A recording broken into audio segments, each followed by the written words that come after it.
Good afternoon. My name is Marita Mack, Marita MC, and I wanted to talk to you about drug addiction, what it was like, what happened, and what it's like now. So this will be a 3-part conversation. I'm going to take my time and I'm going to do some housekeeping rules before we start. The first thing I want to say is do not compare but identify. What am I talking about? I didn't know anything about identification before I became a member of the recovery side. The only thing I knew was to compare. And every time I compared, I always came up short on the end of the stick. So what I mean by don't compare but identify is that you may hear me say some things that you haven't done yet. Yet means you're eligible too. So if you hear some things that you haven't done, don't tune it out.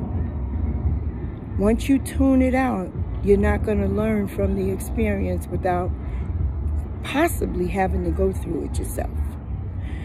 But what we can do is identify with feelings. We all know pain, sorrow, hurt, anger, happiness, sadness, sorrow, elated. We all know those feelings. So when you hear me say something that you haven't done yet, you're eligible to, then compare the feeling. I remember when I first came into recovery, which was May 29th, 1991. I was done. As my little great-grandbaby says, I was done up. It took me 4 times to go to detox before it really sank in. Because what I would do every time I went to a meeting, I would compare. So if I heard somebody say, my house and my garden and, I was about to lose my house. Well, I said, that doesn't apply to me. I'm on welfare. I live in an apartment building. And I'm making it work off of $322 a month. So I never listened past what that person was saying, because I felt like it wasn't me. Then I would hear people say stuff like, yeah, I was selling my body out of my house. And I'd be like, oh, that is just terrible. Never me. And when I walked out of that meeting, I didn't realize that it was the lower power that didn't want me to get it. So I had to go back out and do some more horrible research before I would come into recovery. The other thing I want to do for housekeeping is say, don't let the God word scare you. I was brought up in a religion that told me that God hated everything I had done. They would say that God loved me, but I didn't know how God could love me if I did everything that God didn't like. At the age of 10, I started smoking cigarettes. God didn't like that. So I equated what God didn't like to he didn't really like me. That's what I equated that to. And how wrong I found myself to be. So don't let the God word scare you. When I first came into this program, I heard somebody say, God is always with you. And if you believe that, Put that, what you believe about God, on a shelf. I'm not asking you to throw it away. I'm just asking you to sit it on the shelf right for now. Because what all that I understood God was had nothing to do with where I was when I came into this program. So when I came into this program, I need to tell you I was really, like I said, done up. And when I say done up, I had a rag on my head. I hadn't bathed for more than a month. I was stinking. I had tracks up and down my arms, my feet, my breasts. Anywhere I could find a vein is where I shot up. How did I get there? I didn't start off like that. I started off experimenting, not even knowing that it was going to come a day where my experimentation was going to turn into the worst life I ever lived. So I said this is a 3-part series. So let's start with the first part. I don't want to keep you very much longer, but I do want to say I grew up, I was the baby of 5. My mother had me when she was 40. I was born in 1956, and I also lived in a cold water flat with parents who had a 3rd grade and a 5th grade education, my mother and my father, respectively. And we grew up in a cold water flat. I don't know if you know what a cold water flat is, but let me tell you, it's not a good experience.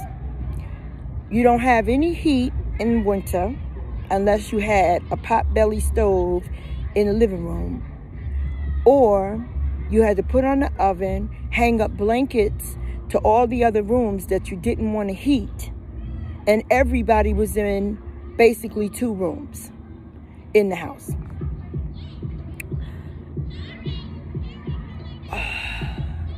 The devil, and don't get me wrong, the devil is also a lower power. God is God, and he is also a higher power. And I will talk about lower powers and higher powers. And the lower power, and don't let that lead you away from this segment. Put the God on the shelf.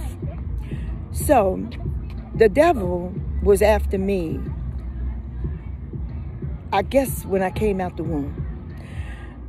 I remember being in a cold water flat, and I caught my pants leg on fire because I was so cold and I was trying to get warm. My mother knocked me down, rolled me up, and we put the fire out. Not a scar. My sister, who was 2 years older than me, very angry that we had to do dishes and it was her turn. So when you do dishes, you have to heat up water. That's why it's called a cold water flat. There is no hot water.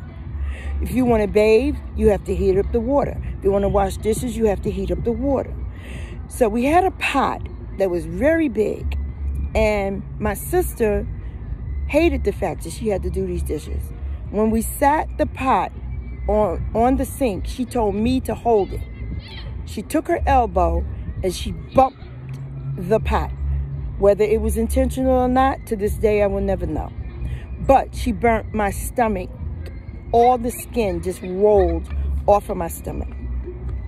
My mother, we didn't have Medicare or Medicaid or any of that stuff. So she took me to the hospital, and we could not afford the medicine that they had sent for me. So my mother took and made what we call a mustard pack. She put mustard all over this gauze and she wrapped me in it. And I thank God for my mother's knowledge, because I don't have one scar on my stomach today. So that's why I said the lower power was after me for a very long time. Anyway, we finally moved out of that cold water flat. I was going to school, and I always felt like I was the black sheep, or I was different somehow from everybody else. I thought that I was very unattractive. I had big lips. I wore glasses. I had big black hands. And my father, who was tall and black, and I did not think he was attractive, they will always say to me, oh, she looks just like her father. Well, that wasn't a compliment for me. As a matter of fact, that made my self-esteem even lower. I'm trying to fight a bee over here. But anyway, I didn't like the fact that I didn't look like the rest of the people who they thought were cute. If you had darker skin in my day, you weren't of the cute in crowd. So my niece and my sisters and them all had long hair. Of course, I had no hair. And they made me know that I was different. So what I would do would be what I now know is people pleasing. I would try to do anything they wanted me to do to be accepted. I did not know how to like or love me in my own skin. I also remember lying for no reason at all. Like I thought if I told the truth, that wasn't good enough. I had to lie and make it, exaggerated, more interesting. And how and why somebody would just choose to lie than tell the truth, to this day I don't understand it. But I do know that those were some traits that were not going to carry me through a good life. But I found that out later. That wasn't anything I knew at the beginning. Anyway, the only thing that I could really do was fight. If you talked about me, and we used to call it hiking on each other. If you hiked on me, before you know it, I had you down on the ground pulverizing you. Because I didn't know how to defend myself from the things that they were saying. And everybody was laughing. Till today, it still bothers me when people laugh at me. But I'm learning how to laugh with them and not at me. However, that will come much later in this conversation. So anyway, I started trying stuff. At the age of 10, I would smoke cigarettes, stealing cigarettes from my father. And I need to pause here and say, my father was, now I know, an alcoholic. My mother was a diehard Christian. It was very hard to live in this house because you had my father partying, drinking his Budweiser and his Rheingold beer, and you had my mother praying and dragging us to church every Sabbath. Absolutely, I hated it. I'm not going to sugarcoat it. I'm going to be very honest and very transparent with you throughout this whole conversation. I hated church. I remember I smoked a cigarette in the basement in the bathroom of the church. And a couple of sisters came in, and I guess they smelled the smoke and went back and told my mother. Now, no one was interested in the fact that I had a smoking problem. They were interested in the fact that I smoked that cigarette in God's house. And I got a severe beating for smoking that cigarette in God's house. But that only made me meaner. It only made me more stubborn. Like, how dare you beat me? But because I smoked a cigarette in God's house. Not knowing that even they overlooked the real problem. And that was that I was off on the wrong track. So anyway, from there, we started doing any and everything. Smoking weed, drinking beer, going to the house parties, hanging out at night. I began to take pills, mescaline, which is speed. I began to take LSD, orange sunshine. These are all the psychotropic drugs. I began to use all of them. Brown dot, orange dot. I mean, it was just a mess. I even sat out in the park and we would sniff airplane glue and Carbona. Carbona is a spot remover. We would put it in a bag, sniff it, and sit on the grass and just spin in the grass.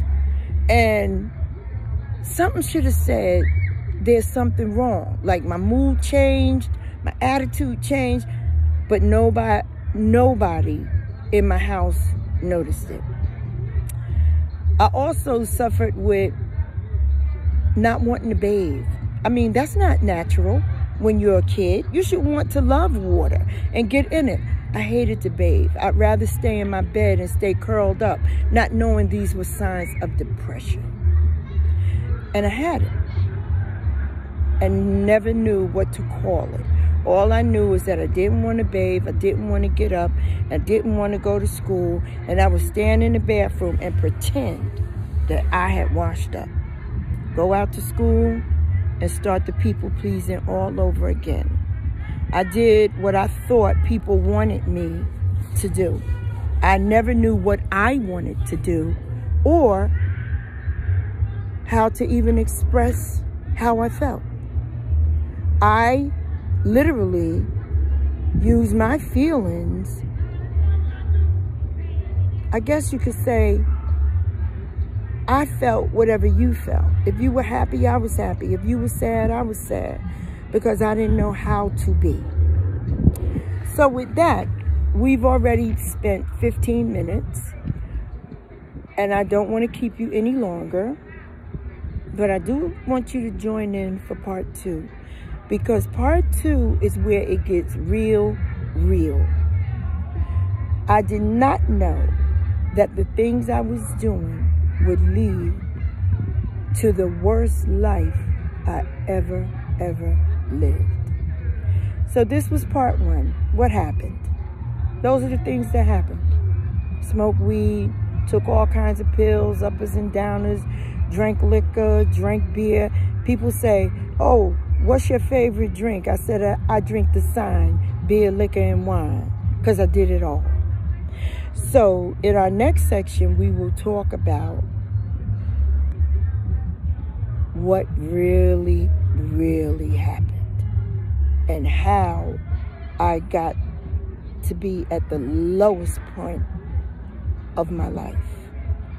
And then we will talk about how the higher power brought me into now the best life that I have ever lived. So with that, I'll end with the serenity prayer. It says, God, grant me the serenity to accept the things I cannot change, the courage to change the things I can, and the wisdom to know the difference. Have a great day. I love you all.